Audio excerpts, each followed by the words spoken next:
Right, let's look at nth term patterns. Now this question says, look at these patterns of small triangles with sides 1 centimeter long. So 1 centimeter, 1 centimeter, 1 centimeter. So the first question, complete pattern 5. Okay, so there's pattern 1, pattern 2, pattern 3, pattern 4, and you've got to complete pattern 5. Nice and easy, let's go. There's 1 there, 1, 2, 1, 2, 3, 1, 2, 3, 4, 1, 2, 3, 4. So clearly we need another layer down there. Right, what I'm doing, I shouldn't actually be doing that. I should be using my ruler at all times.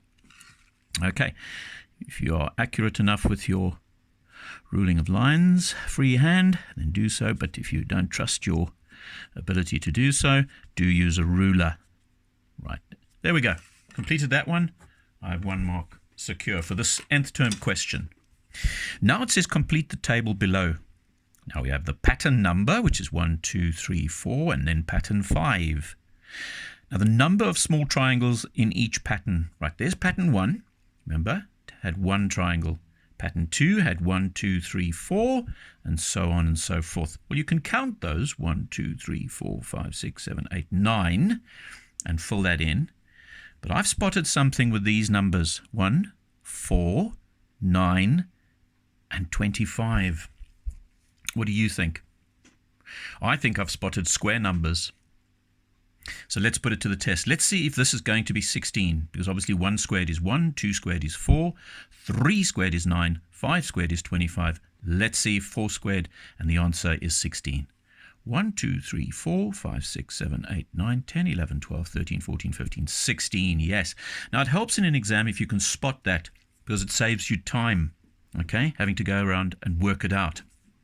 Now, the perimeter in centimeters, well, we established that each one was 1 centimeter, so 1, 2, 3, and in this case 6, 1, 2, 3, 4, 5, 6. Now the perimeter, obviously the outside of each pattern.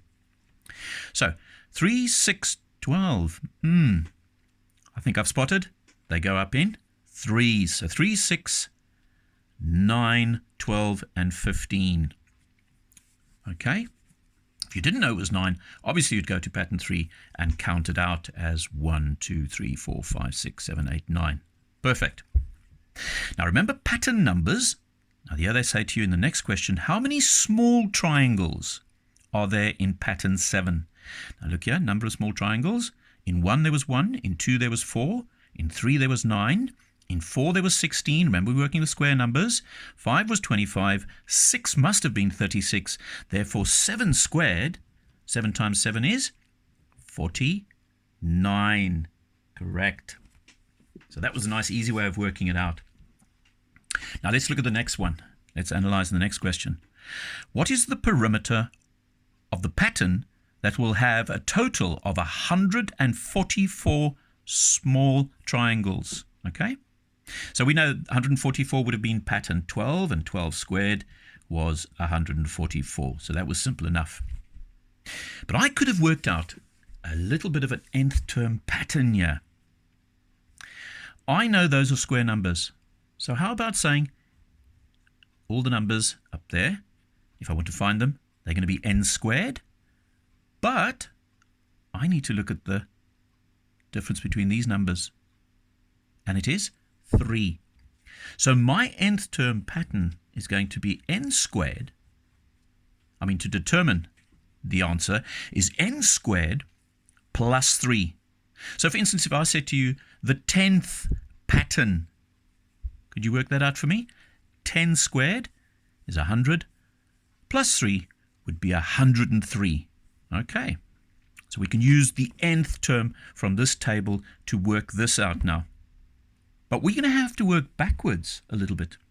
Remember, we've said it's the 12th pattern. We've worked out the 12th pattern.